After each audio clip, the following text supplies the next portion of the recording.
Nesse vídeo, eu vou falar sobre as modificações que precisam ser feitas no sistema quando você clona um disco HDD, quer dizer, um disco rígido, para um disco SSD. Quem acompanha o meu canal sabe aí que muitos dos meus vídeos postados aqui são sempre para otimizar o desempenho do sistema em máquinas que sejam menos atualizadas do que o que já existe de hardware mais novo aí no mercado. São as chamadas máquinas perereca. E o que muita gente não sabe é que há configurações específicas para o sistema aqui quando se usa disco rígido ou SSD. E é isso que a gente vai ver aqui então. A clonagem de disco, ela faz exatamente isso. Ela passa o sistema inteirinho, com tudo, com senha, com a bagaça toda, para o sistema, para um outro disco. E quando você liga a máquina, já no sistema instalado, o próprio, no caso no Linux, né, o próprio sistema operacional se encarrega de ajeitar as coisas, mas nem tudo consegue ser ajeitado como deveria. Então a gente vai ver aqui essas particularidades da parte de clonagem. Então o primeiro deles é sempre, a principal diferença é o fstring.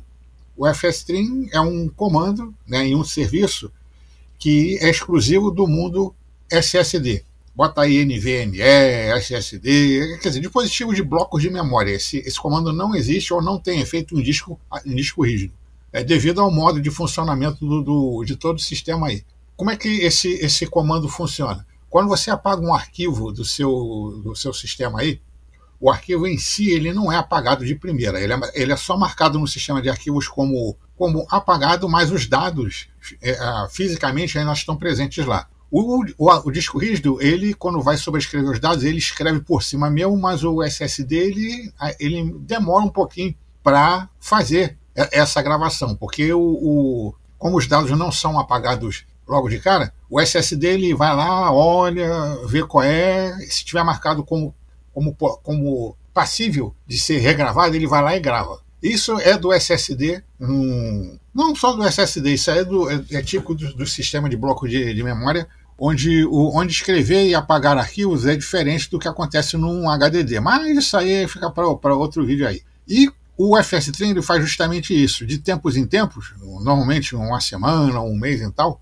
principalmente devido ao tamanho do disco, ele agenda um serviço de, por assim dizer, limpeza do disco SSD, do bloco de memória, né, do disco em si, os blocos estejam marcados como livre e tal, para fazer aquela limpeza e fazer com que o SSD, né, o dispositivo de bloco de memória, seja acessado de modo mais rápido, porque quando o dispositivo vai gravar, ele primeiro precisa ver o que tem lá dentro, para depois vir uma tabela específica aí que é dado pelo sistema, ele vai sobrescrever aquele dado ou não. Ele não sobrescreve direto. E esses dados eles podem ser postergados para quando o disco estiver sem fazer nada, ele fazer lá a limpeza do disco.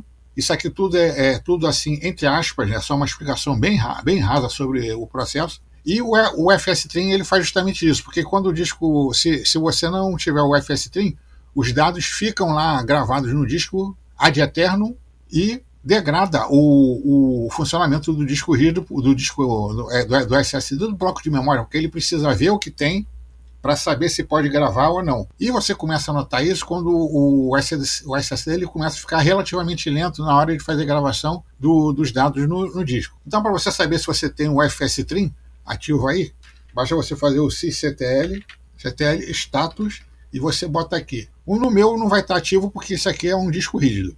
Você vai colocar lá fstring timer para saber se ele está ativo. Vai aparecer algo assim como awaiting, quer dizer, é um serviço que é disparado uma vez por semana, mais ou menos. Isso se for o ponto service. Se você tem o timer também, o timer é o que dispara essa leitura. E você pode fazer uma limpeza, digamos assim, superficial, só para ver qual é, com o comando sudo fstring. Aí, deixa eu ver se eu me lembro qual é. Eu acho que se não for Vzão, é Vzinho. Você faz esse comando aí, sudo fstring, e ele vai mostrar para você, depois desse comando aí, qual foi a quantidade de dados que ele limpou como garbagem, né, como lixo, e o que ele conseguiu transformar em espaço livre realmente para o disco começar a trabalhar em cima daquele sem ter atraso de gravação. Isso é automático quando você passa de um disco HDD para um SSD. O próprio sistema descobre que você está num SSD e esse recurso é habilitado pelo próprio sistema. Um outro lance é sobre o agendador utilizado no sistema. O agendador é aquele lance que tem vídeo no canal mostrando o que é o que define as filas de prioridade, né, de gravação e leitura dos discos no sistema. E você tem você tem o Kyber, tem o BFQ, tem o MQ Deadline, e se você não fez nenhum tipo de otimização para usar esse agendador, quando você coloca um disco SSD ou bloco de memória, ele já automaticamente muda o eventual agendador que deve estar em BFQ para MQ Deadline. Então esse é automático. Mas se você usa otimizações desse tipo aqui, quer ver? Eu acho que não tem não. Tá aqui. Eu aqui criei, apesar de eu estar usando o disco rígido aqui, eu aqui criei essa regra para usar BFQ, porque ele estava insistindo em colocar MQ Deadline, e no ARCH, para essa máquina aqui, o BFQ se mostrou melhor. Então, por exemplo, se você não fez nenhum tipo se você não fez esse tipo de atualização, de configuração na sua máquina, o BFQ, o MQ Deadline deve aparecer automaticamente. Se não, você vai lá, edita o arquivo que você criou. Se você seguiu uma das minhas dicas no site aí, você vai abrir esse arquivo etc dev rules-d, seja lá o nome que você deu para ele, e você vai botar uma tralha nas linhas de comando que aparecerem em relação a BFQ ou MQ Deadline ou None ou alguma coisa assim, justamente para você deixar que o sistema decida automaticamente pelo MQ Deadline. Porque, por exemplo, se eu tivesse habilitado esse daqui, o SSD ele ficaria em BFQ e não é a melhor função de agendador para um disco SSD, principalmente se ele for mais moderno. Então você edita esse arquivo aí, bota a tralha nas linhas que estiverem aparecendo, que forem relativas ao uso de BFQ, MQ Deadline, Kyber, alguma coisa assim, Ctrl, Ctrl X, reinicia a máquina e depois você dá o comando. Deixa eu fechar aqui. Você dá esse comando aí, quando você reiniciar a máquina, e provavelmente ele vai estar escrito MQ Deadline. Até aí, joia. Vamos dar um clear. Outra coisa que você deve ver é em relação ao seu FS-Tab. Tudo isso daqui essas aqui são as partes de otimizações que eu mostrei aqui no canal, como devem ser feitas, como foram feitas para disco rígido. Aqui eu estou mostrando como desfazê-las, né, no seu sistema ou então adaptar para você usar no seu SSD, etc. FS-Tab. Esse aqui é um FS-Tab normalmente utilizado, né, tem outros parâmetros aqui que a gente pode utilizar, mas isso aqui é para disco rígido, né? Então a melhor opção de FS-Tab para sua máquina aqui, são um desses dois aqui. Então você tem esse aqui, é a UUID do seu disco, né? Vamos ver aqui no meu exemplo aqui, aqui. O ID do disco, isso daqui é inerente, não, isso aqui é exclusivo de cada dispositivo que você tem na sua máquina aí. Mesmo que você tire e depois coloque novamente mais tarde, a UUID continua a mesma, a não ser que você mude. Então a gente pode ver a diferença aqui entre esse aqui, que é para disco rígido, e esse aqui, que é para disco normal. Então as configurações normais para SSD são esses aqui, é o UUID do seu disco, dependendo aí de como você fez a formatação lá e a particionamento do seu disco, aí é X4 e tal e tal. Se você usar BTRFS, você pode usar essa situação aqui, mas eu não sei se isso vai funcionar direito na sua máquina, porque compressão e BTRFS fica legal de se usar com SSD, mas eu não sei, como eu não uso esse sistema de arquivos, eu prefiro ainda o S4, eu não sei dizer se isso aqui vai funcionar, se vai ferrar o teu sistema, então eu já estou logo avisando, se você for usar isso daí, tem que ser com BTRFS, o sistema de arquivos, né? BTRFS, e também não sei se vai funcionar, mas isso aqui é tranquilão. Aí Ctrl Ctrl X, reinicia.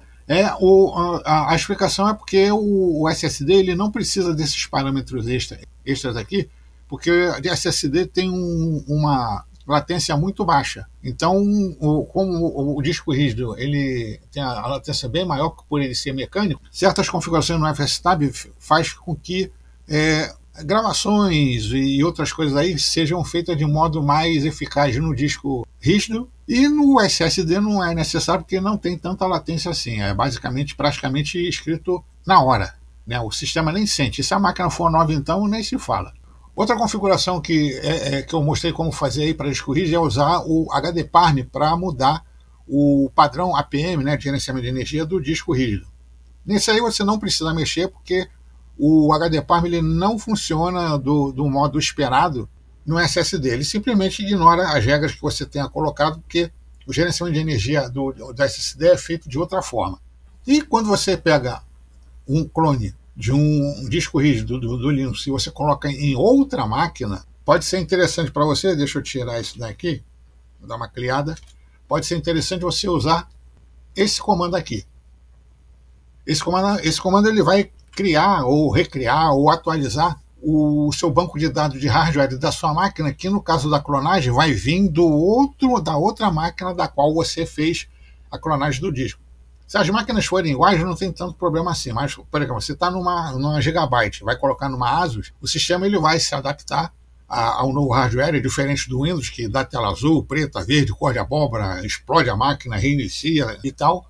O Linux ele consegue se adaptar melhor, mas eventualmente pode acontecer esse tipo de situação aí, do banco de dados não ter sido atualizado e você acaba usando um hardware com driver não tão compatível assim do que seria se você tivesse feito a instalação do modo normal, né? Você instala o sistema, faz a atualização, coisa e tal, com a detecção toda bonitinha aí. E então esse comando aí, ele meio que gera um arquivo novo, ou um banco de dados novo do hardware que você tem na sua máquina atual, seja ela a clonada de um disco para a mesma máquina ou para outro, ou do disco rígido, né, para outra máquina aí de outro fabricante. E por último, das atualizações que foram feitas, é em relação ao arquivo sysctl. Vou dar um Ctrl X aqui. Como é que é mesmo? É sudo. Seria normalmente, ou é esse arquivo aqui, ó, é sysctl.conf, mas nas distribuições mais novas elas estão vindo aqui assim, dentro da pasta sysctl.d. Aí depende do modo que você deu o nome do arquivo aí. O meu é esse aqui. Então tá aqui. Vamos ver as coisas que eu fiz aqui. Por exemplo, cadê? Então vamos lá, vamos botar aqui. Foi a comparação.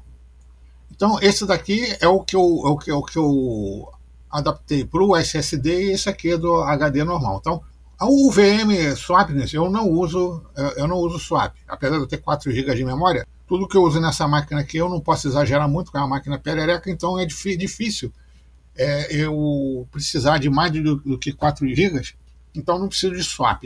Então eu coloco em 0 e lá embaixo, aqui na verdade, por não usar então o swap, eu posso desmarcar, eu posso então desabilitar o VM Page Cluster, que só faz sentido usar se você estiver usando memória virtual, né? Pode ser em disco, ZRAM e por aí vai.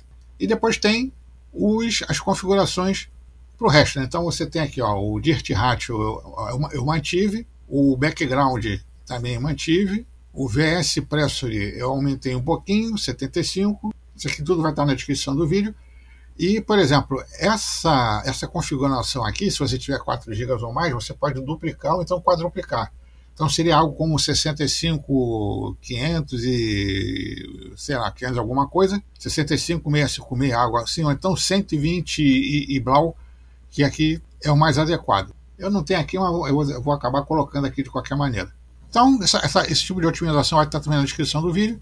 Isso aqui é tudo besteirinha, que não foi mexido de um sistema para o outro. Então, essas são as otimizações que vão ser atualizadas ou desfeitas, se você, quem acompanha o canal aí, faz essas minhas dicas aí, para você fazer, para você adequar o uso do seu SSD, do seu sistema anterior que veio clonado de um disco rígido. Tem até vários vídeos no canal aí mostrando como você faz a clonagem de um disco entre dois discos de tamanhos iguais, de um menor para um maior e de um maior para um menor, usando o Clonezilla. É só procurar aí que você acha. Então, o vídeo que a gente tem para hoje é esse daí. Se você gostou do vídeo, já sabe, né? Faz aquele precisinho maneiro aí de 10 pila para ajudar o vovô aqui a continuar colocando conteúdo útil. O QR Code aparecendo aí na sua tela. E se você gostou ou não gostou do vídeo, você se inscreva no canal, marque as notificações, dê aquele joinha para dar aquela força, comente para os seus amigos, divulgue nas redes sociais, comente. E depois a gente vem com outro vídeo maneiro aí sobre qualquer coisa. Então, valeu!